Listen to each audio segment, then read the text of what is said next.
Good morning, everyone. Welcome to the Monday, March 16th edition of the MMAOB Daily Podcast. I'm your host, as always, Adam Merton, and I'll be taking you guys through the latest in the world of mixed martial arts.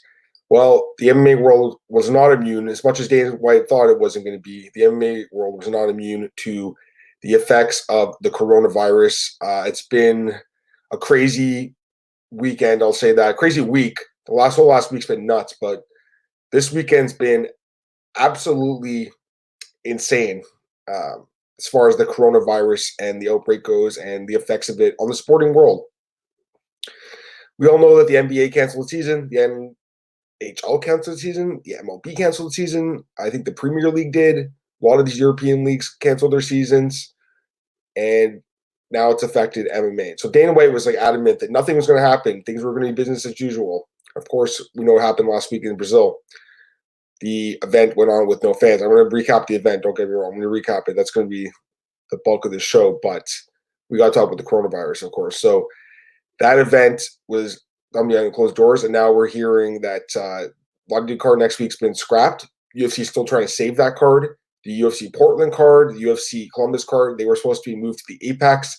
That's something that might not happen now. It could happen still, maybe not. UFC 249 is up in the air too, so it's just a crazy time right now. It really is. It's a very unique time in MMA. It's a very unique time in the world. It's just nuts out there. It's pandemonium. It's panic. It's craziness. But it's kind of crazy and kind of cool that the UFC is still the only show in town. Like Dana White is just so defiant about still putting on his shows while the rest of the world is in lockdown. It's pretty crazy. It's pretty fun when you're an MMA fan to watch the cards. I don't know if it's the right decision, but it's pretty damn fun.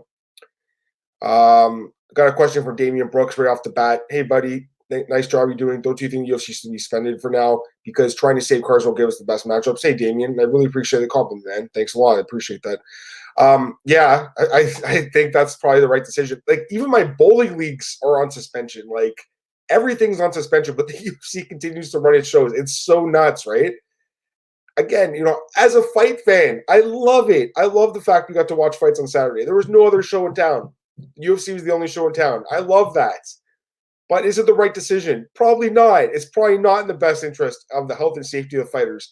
Dana White's always like, we're all about health and safety for these guys. They get tested, the commission watches over them. Is this really the right thing to do? I don't know for sure. Probably not. Having said that, I think we all would have been bored out of our minds on Saturday if we didn't have the UFC event. So, as selfish MMA fans who just love the sport, this is great. But when you think about the big picture, this is probably not the right idea. So I'm going to talk a little bit more about how the coronavirus and the travel ban as well, but how that's affected the next couple of cards. But I really do want to get UFC Brasilia first because we actually did get to watch this card, and it was actually a pretty damn good card. So let's recap that one first. First off, the most important thing to remember was there was no fans in attendance for this one, so a very unique event. I think it was the first time in UFC history there were no fans in attendance for an event. Obviously, Tough House, Contender Series, those things have minimal fans, but this had no fans, which was crazy, and the media access was limited as well. So pretty unique situation, but you know what? I got to give the fighters credit. I think they put on really good fights for the most part. Sure, there was a lot of decisions. People were complaining that there was a lot of decisions, and I get looking at it from the outside and seeing 8 straight decisions, that's never a good thing. But the majority of the fights that did go the distance were close competitive fights. It was a good card.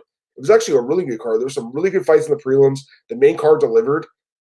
Overall, this was a solid card, especially for a fight night card.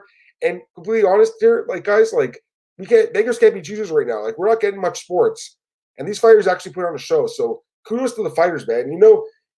If you're the UFC, I know they probably didn't, but if I'm running the UFC, okay, I'm not obviously running the UFC, but these guys, every guy and girl that compete on this card, win or lose, should have been given some sort of bonus for just going through with the event because a lot of other athletes wouldn't have did it, but these guys and girls did, and they put on a show for the fans. So to me, any fighter competing in this card should have been given a bonus. Let's just get right into it. So I'll start with the main event and work our way down as always. Main event, the evening catchweight bout after Kevin Lee missed weight. And it didn't matter because Charles Oliveira choked him out in the third round, the guillotine. Obviously a huge win for Charles Oliveira. He looked good in this fight. His stand-up looked good. He's looked amazingly. I mean, 7 straight wins, extended his UFC record for most submission wins. The guy is just an incredible fighter. We all know that. Like, it's crazy how much he really has evolved the last few years. And he's just not the same guy. Like a few years ago, he's a guy that could get finished really easily. Like he's like, he wilted. He would give up in fights. The fight that a lot of people would turn to when talking about that would be like the Cub Swanson fight in Toronto 8 years ago. He got hit with a punch, and it didn't look like he was really that out of it. And then he just kind of cradled up and he was done. And the Max Holloway fight too, where he said he had a neck injury, but doctors didn't find a neck injury. Those kind of fights made people really question him, including myself, kind of his heart. But man, he's really turned things around. 7-fight win streak now, and just beat the number 8 guy in the lightweight division. It was a catchweight belt, but even still, I think it'll move him up the rankings because he made weight. So to me, this is just a huge win for Charles Oliveira, obviously. And this guy finishes everyone. Look at his record in his career: 29-8-1, 27 finishes. That's incredible. And in the UFC, almost every one of his wins is a finish. The only guy he couldn't finish in victory was Jeremy Stephens, and that's it. That's the only guy that went the distance in a victory. And in his decisions, the only guy that went the distance was Frankie Edgar, and he lost to him. So those are the only 2 guys he's ever been the distance with: Frankie Edgar and Jeremy Stephens, 2 very tough, durable dudes. I mean, this guy is he's just a fantastic fighter. He really is. He's really turned it around with his durability since moving up to lightweight. Like, he's not getting knocked out. He's not getting finished. He's able to go into the later rounds now. He went to the 3rd round of this fight and still had tons of gas in his tank, and he choked out Kevin Lee.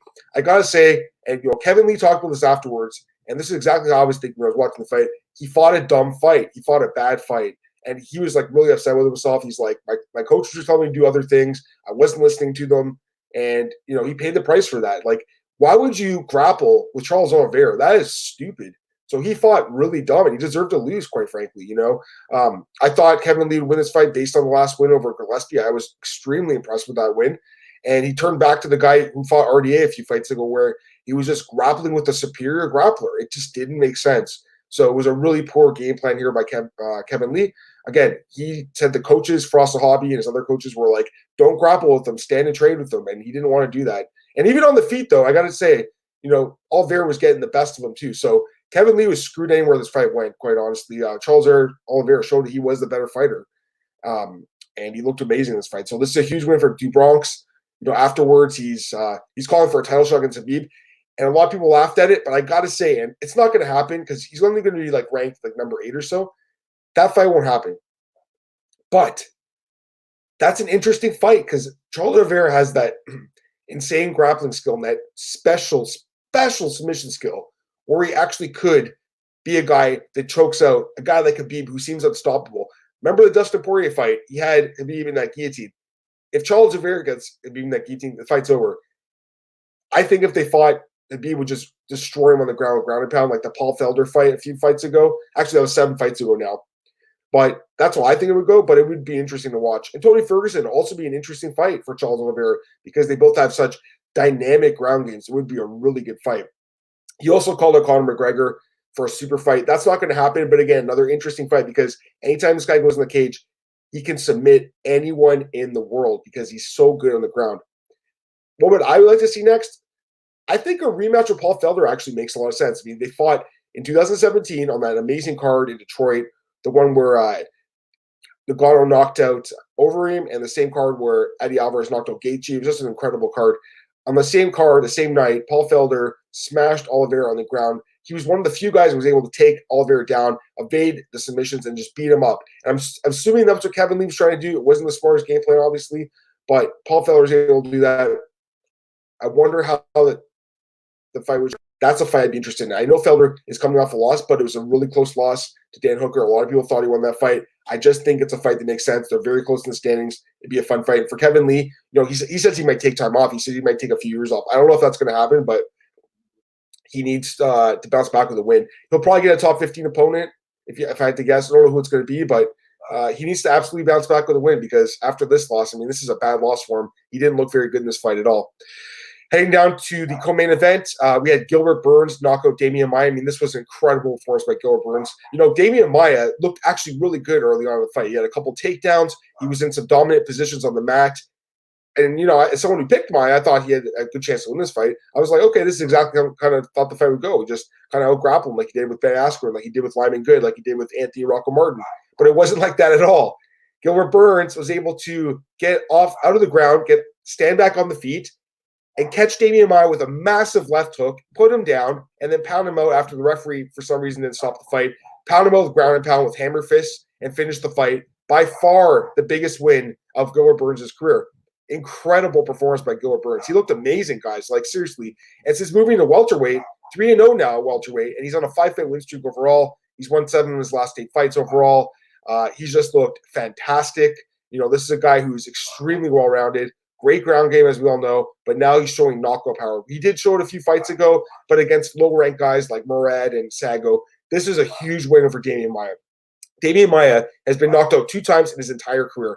One time against Nate Marquardt back in 2009, and this fight here against Gilbert Burns. That's it. And Damian Maia's been fighting for nearly 20 years in MMA. His first fight was in 2001. So this is insane. For Gilbert Burns to knock him out when so many other guys couldn't. Like, you look at who Damian Maia's fought. Usman, Covington, Woodley, Masvidal, Condit, Brown, Magny, McDonald, like Kim, Weidman. Like, these guys were not Anderson Silva. They weren't able to finish Damian Maia with strikes. And Gilbert Burns does. This is incredible. So, huge win for Burns. I thought if he win the fight, and I thought he had a good chance to win for sure. It was a close fight. I thought he would just kind of maybe stop the takedowns and kind of outbox Maia, but he was able to finish him. That's insane. So, great win for Gilbert Burns. And it sets him up the big fight. And, of course, he called out Colby Covington right after the fight. I would love to see that fight. I think it makes sense. Covington's highly ranked. Burns will be ranked very highly after this win over Maia. But now we're hearing that Gilbert Burns might fight Tyron Woodley next weekend, or this weekend, I should say, because Tyron Woodley lost his opponent, Leon Edwards. I'm going to talk about that after this. I recap this card, but he's lost his opponent. So Gilbert Burns offered to step in, but Colby Covington's also offered to step in. So the UFC probably will announce something today, I'm assuming. I heard that Burns did get offered the fight, so I'm guessing that's going to be the fight. It's going to be nuts, though, guys, because there's no other fights really scheduled for that card. All we have is a random fight between Woodley and, I guess, Burns, and then a bunch of other random fights in the card because they're going to start putting together just guys that want short notice fights on the card, apparently. So I don't even know if it's going to happen, honestly. It just seems like what commission's really going to sanction that event? Like, people are joking around saying they're going to fight in a barge in the middle of the ocean. It might actually come to that. Anyways, I'll talk about that card in a second, but as far as Damian Maia goes, he said that he has one more fight left. He's going to retire after one more fight. He wants either Donald Cerrone or Diego Sanchez. Both fights make sense to me, and a lot of people were saying, why are you calling out Diego? But they're both highly respected veterans of the game. I know Diego's last fight was kind of weird, but I still think that'd be a fun fight just because Diego is pretty good at grappling. I would obviously pick Maia there. I'm more interested in the Cowboy fight. I think that's a really good fight. Cowboy coming off a few losses, Maia coming off a loss. Set me up with that one. Donald Cerrone versus Damian Maia. That's a fun fight, a very respectable fight between two legends of the sport. Next up, Hanano Moicano defeats Damir Hadzovic via first-round submission. Just 44 seconds in, gets the rear naked choke. He looked incredible in this fight. I'm surprised he didn't get a bonus because he finished the fight in 44 seconds. I think the UFC was a little ticked off about what happened after the fight. There was a bit of some shoving and screaming between the two guys. And there was a funny clip floating around the internet after saying with Moicano saying I wanted to fight longer. And Hadzovic is like, why did you choke me out then? Which I thought was hilarious. But yeah, Moicano looked good. Lightweight debut in the UFC looked great. And, Hadzovic, not really a ranked guy by any means, but still a solid win for Moicano. And I'm assuming he'll probably get a ranked opponent after this little probably suspension in action of the UFC. He'll probably get a ranked opponent when he returns to the cage, if I had to guess. Next up, one of the bigger surprises of the night, Nikita Krylov defeats Johnny Walker. I'm pretty surprised by the result of this fight. Krylov's a guy that's kind of hit and miss at times, but Walker, even with the loss to Anderson in the last fight, I still believed in this guy. Man, he did not look good in this fight. Got taken down at will, got beat up with ground pound. He did have a few nice moves on the ground. He got top position a few times, a few sweeps here and there, but overall, he just had a poor performance. And Johnny Walker now 0-2 in his last 2 fights. I don't know what's going on with Johnny Walker, man. He looked like a superstar on the rise, and now he's losing. And for Krylov, he bounces back after the fight with Glover Teixeira. And the last main card bout here was Francisco Trinaldo taking on John McDessie, and Trinaldo winning a very lackluster unanimous decision, a very boring fight. McDessie, love the guy, fellow Canadian, and he's been around a long time. I think this might be it for him in the UFC. He has no wins over guys currently on the roster. I think he might be released after this fight because he hasn't really put on an exciting fight in a long time, to be honest with you. He hasn't had a finish in 5 years, and a lot of his fights just go the distance. They're not very eventful fights. And for Trinaldo, I don't know. His last couple of fights have been kind of boring too. I mean, he's still a pretty good fighter. I think he's getting the wins, but he's got to kind of show something more. I think in his fights. I'm not saying he's going to get cut. He won't be, but he's got to show something more if he wants to be a top 15 guy again. Couple questions here. Let's see here. Damian Brooks, I guess you're right. Everything's suspended except the UFC. Definitely making the sports more popular. Yeah, for sure. And I was reading on Twitter that the handle was off the charts. The betting handle. Like a lot of people were betting on this fight. I think I read it was 50% more than usual on the UFC card. So that's huge for the UFC. It's huge for the sports books. They need that because there's no other sport right now to bet on. So UFC, the fact it's still around is good. And I got to be honest, I feel like that is one of the reasons why Dana White is keeping the events going because of the gambling aspect of it. And they are in Las Vegas, so they have big connections to the casinos there, obviously. Damian Brooks, do you think UFC 249 will have the buzz behind it if there's no crowd in the arena? I don't care what the crowds want to see the two guys scrap.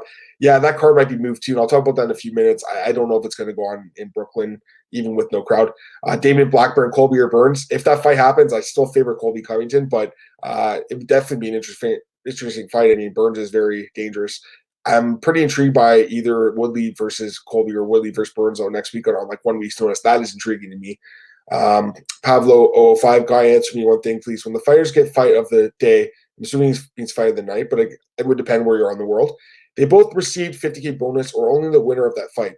Hi, Pablo. So with the fight of the night, performance of the night bonuses, typically they'll give out 1 fight of the nights and 2 performance of the nights. Typically, sometimes they give out 4 performance of the nights, but in the case of fight of the night, the winner and the loser of the fight get $50,000 each. With performance of the night, only the winner gets $50,000 each. On this particular card, the performance of the night bonuses went to Charles Oliveira and Gilbert Burns, so they each got $50,000 each. Kevin Lee and Damian Maia did not get any money. And the fight of the night went to Marina Moroz and Mayra Bueno Silva, and I'll talk about that fight in a minute, but they both won $50,000, including Silva, who lost the fight, and Moroz, who won the fight. So it just depends if it's fight of the night or performance of the night. A good question if you don't know the answer to it already. Getting to the prelims here, I had a perfect prelim card, guys. So like I thought I was gonna have a perfect card again. I mean, first time in my life I get a perfect card. Like I think it was last October or something. I was like, wow, I can't believe I finally did it. After 10 years of picking fights, I finally had a perfect card. I thought it was gonna be another one, but it didn't happen because the main card was not very good to me. But the prelims, I picked every fight right, including this one: Brandon Moreno against Yusuf Formiga, and Brandon Moreno gets the biggest win of his career. I mean, this puts him in title contention. I would assume he gets to fight the winner. Benavidez or Figueiredo too. And quite frankly, probably should be fighting Figueiredo next for the vacant belt instead of Benavidez. I'm still not 100% sure about that matchup and the reasons behind it, but either way, this is a big win for him over Formiga, very well respected and longtime veteran in the sport. Huge win for Moreno. 3-0-1 in his last 4 fights. He's looked really good. He was the LFA champ, and he's a guy that he got cut from the UFC and he made some changes to his game and he's looked great. So great performance here by Moreno. For Formiga, I mean, he needed this win kind of to stay in contention and loses again. He does have the win over Figueiredo from last year. You got to keep that in mind. So he's still an elite guy. But I don't know. Like, he's just a guy that, for some reason, whenever he gets that big fight, just tends to lose it. Next up, Amanda Ribas defeats Brandon Marcos unanimous decision. This was a beatdown, 30-26, 30-25, 30-25. I actually would have given Ribas a bonus, and I would have given one to McCanio as well. I wouldn't have given a fight of the night. I would have given 4 performance of the nights. But, I was very impressed by Ribas. I mean, she looked really good. She looked great in the UFC, 3-0 now. She beat Whitmire, she beat Dern, she beat Marcos. Dominant ground game, good striking. And Marcos continues her streak of win-loss, win-loss, win-loss with the draw mixed in, dating back to 2013. So she can't get a win streak going. She hasn't had a win streak in 7 years.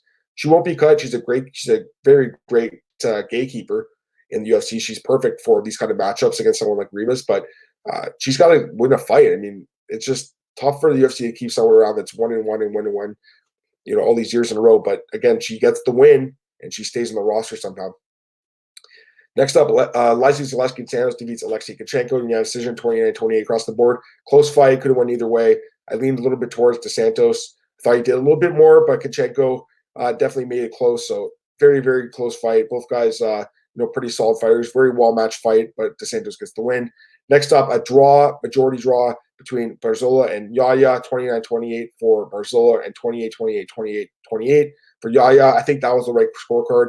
10-9 10-9, 10-8. That's how it would score. So Yaya wins the first 2 rounds. Barzola storms back in the third, gets 10-8, and draws a good decision. A little surprised the one judge had it for Barzola. I thought maybe you would have had it for Yaya instead. But either way, the 2 judges actually got it right. So you got to give the judges a lot of credit. I think they were bang on this card. I don't think they made any bad calls, to be completely honest. Next up, Marina Rose defeats Mayra Brina Silva via unanimous decision. Like I said, pretty much a slugfest for these 2 girls. They just really went to town. A lot of strikes landed in this fight. Still not sure if I would have given this fight of the night, but it was a pretty good fight. So Rose gets the win, her second straight win, and overall 5-2 now in the UFC. So she has a pretty good record in the UFC. For Breno Silva, snaps her long winning streak. Next up, this was a great fight. David Dvorak defeats Bruno De Silva. Unanimous decision. I thought Dvorak looked really good. I thought Silva looked good too. It was a great fight, well-matched fight, 2 flyweights.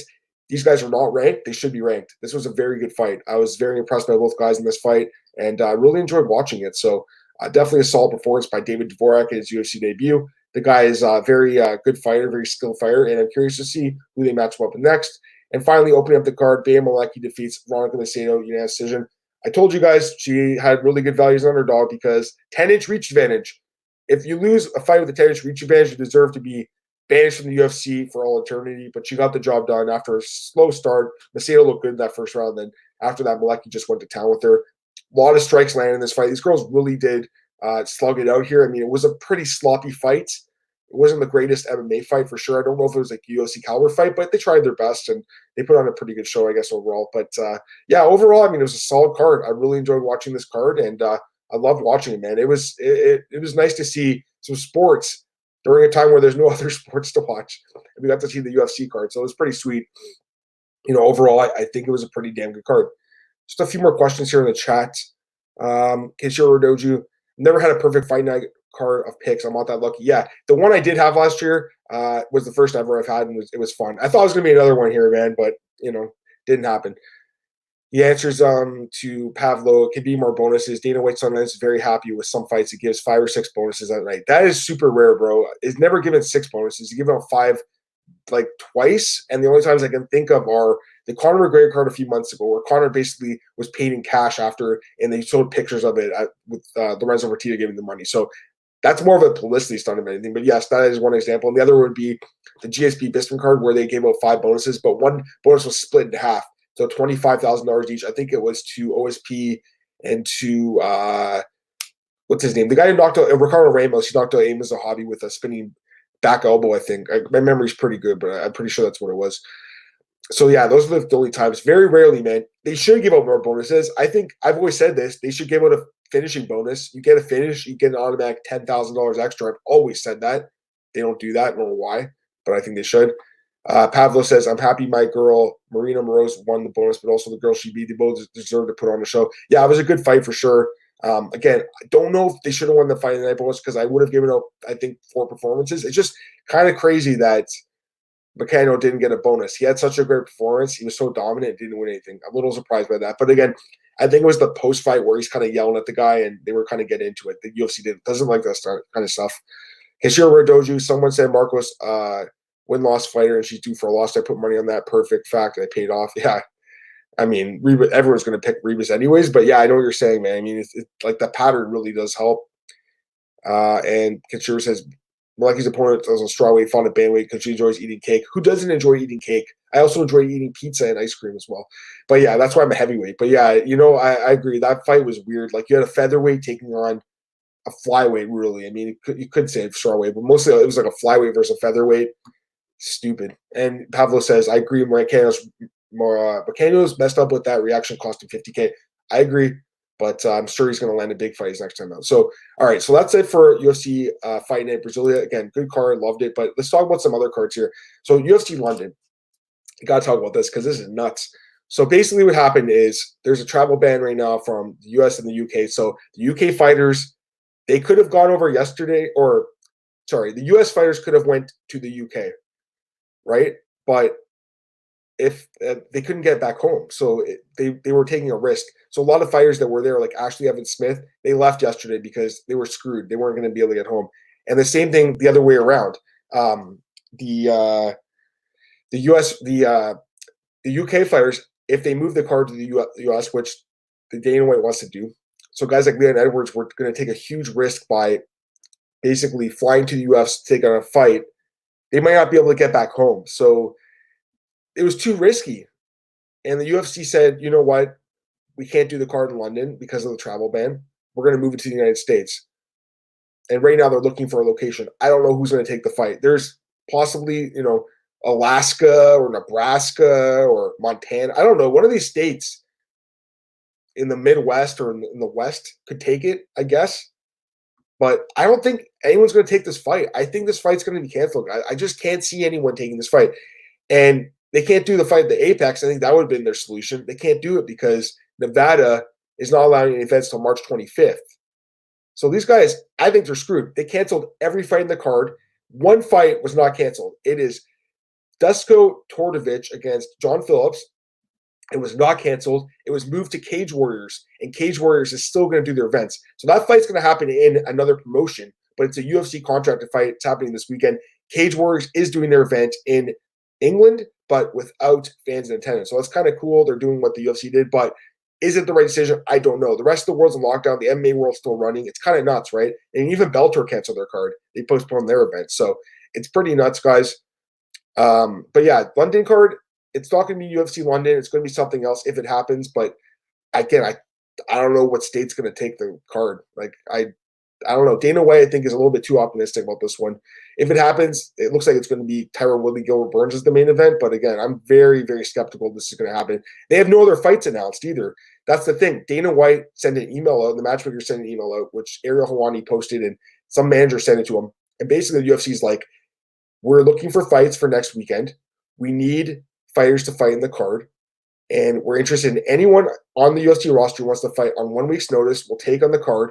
Or if you have a former UFC veteran or a guy who's like up and coming that wants to fight on 1 week's notice to get a chance in the UFC, they'll do it. And a lot of fighters on Twitter were putting their hand up. Like I saw Brian Kelleher's like, I'll take the fight. I'll fight in 1 week's notice at 145 to save the card. And I saw a lot of prospects saying, you know what, this is my chance in the UFC. I'll do it. So it's pretty nuts, right? You might see guys that have been waiting for an opportunity, take this opportunity on short notice during a time of crisis because this is their only chance to get into the UFC. It's possible it's going to happen like that. Don't know if this fight still goes on, guys, because it's just, to me, it seems like there's too many moving parts on such short notice. Like, these guys still have to take their medicals. They need to set up the event. It's kind of nuts. I don't know if it's going to happen. We'll see, though. They have moved events on short notice before. We saw John Jones fight, UFC 232, get moved from Las Vegas to LA, but that's, two big commissions, California and Nevada, right? This is going to be like a very, very small commission. Kenshiro Doju says UFC London becomes UFC Apex. No, because they can't have events at the UFC Apex. So I got to say, that's the next point I was going to make here. UFC Portland and UFC Columbus were supposed to move to the Apex. They will not be moving to the Apex because they banned combat sports events until March 25th. So that's not going to happen. Now, the Columbus card is set for the 28th. So it's still possible that could happen, but you have to imagine they extend that ban. It's kind of nuts. The UFC really probably should postpone these events or say they're going to postpone until like May or something, but the show must go on and they don't want to be double booked. And here's the thing, if they do cancel the cards, what happens to all the fighters, right? Like, they have to be rebooked for cards and all the cards are full. It's a really bad situation, a tough situation. It affects the whole world.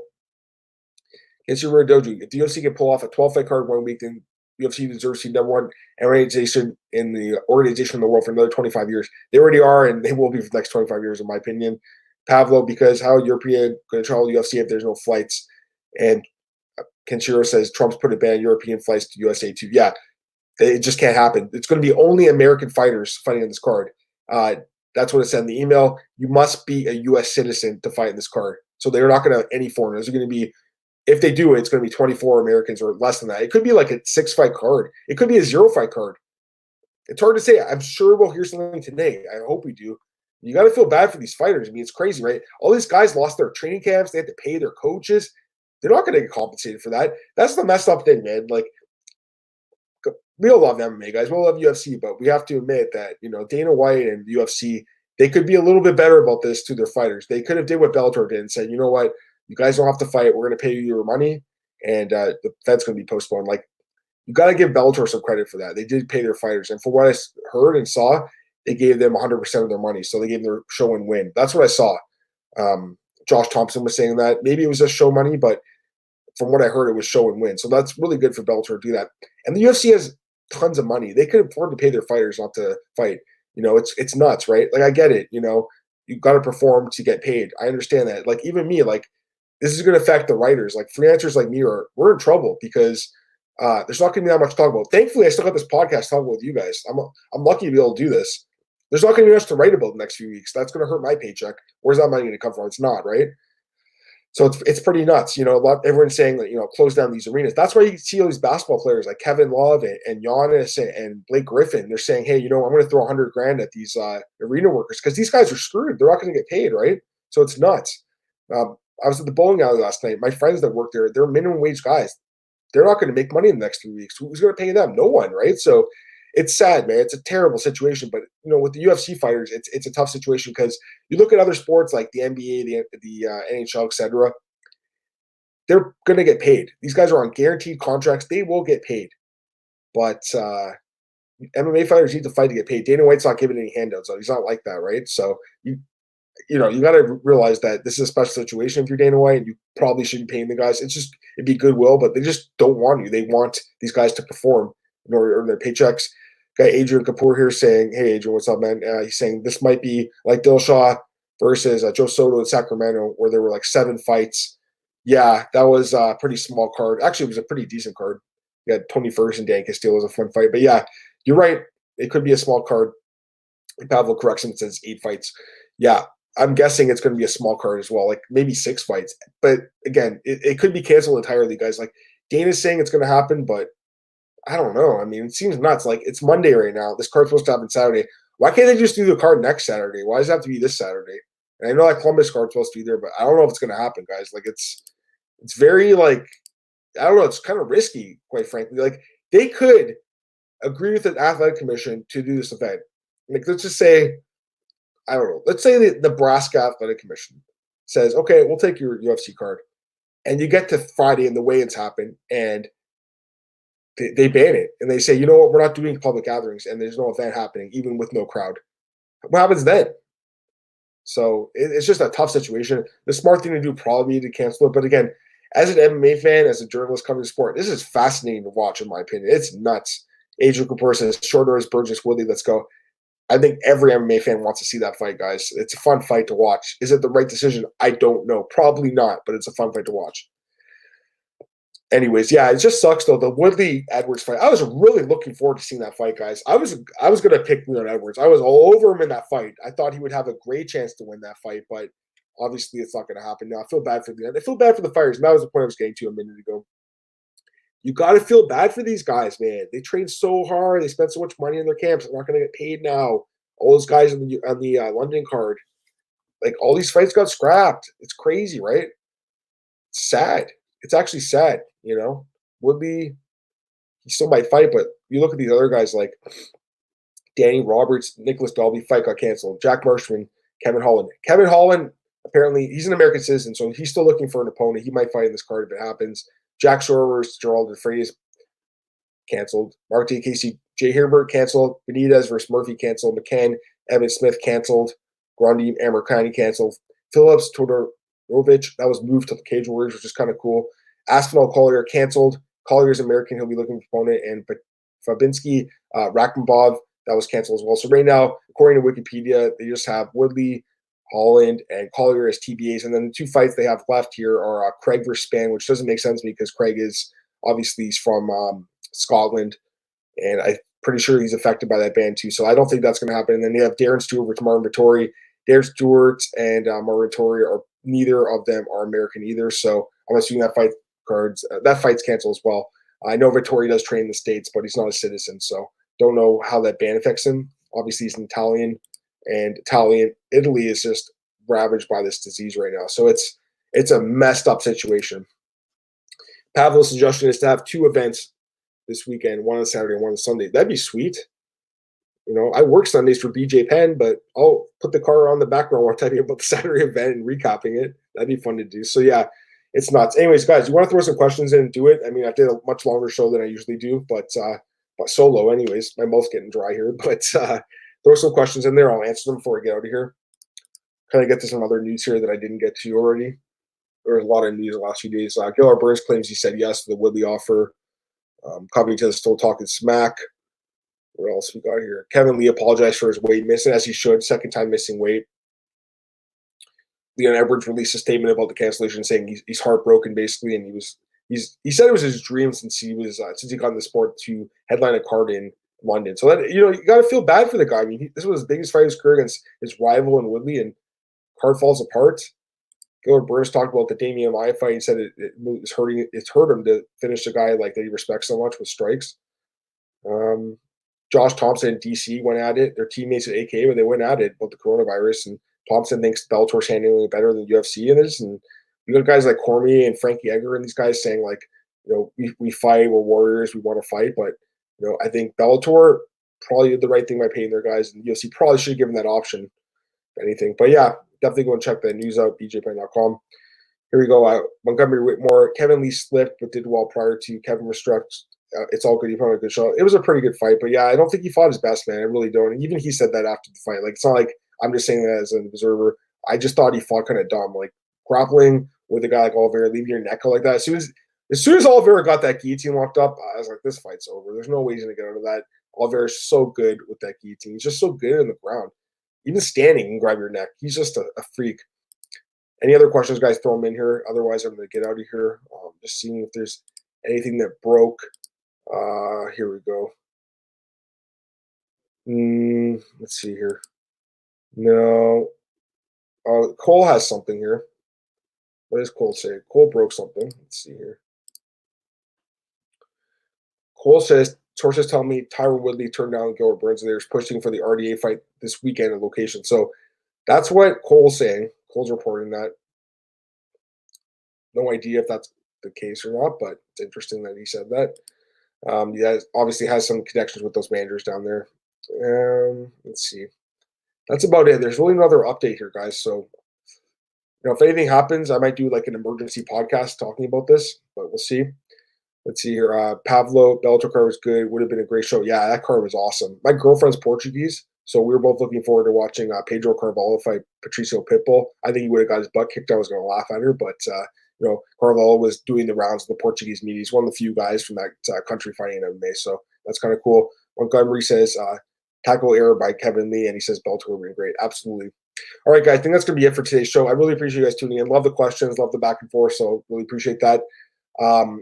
For tomorrow, I don't know if there's going to be a second podcast. If they announce a card today, I would love that. It'd be sweet. Pablo says he lives in Portugal. Awesome, man. Yeah. That's awesome. You know what? My girlfriend's able to interpret all the Portuguese fighters when they talk Brazilian fighters to Portuguese.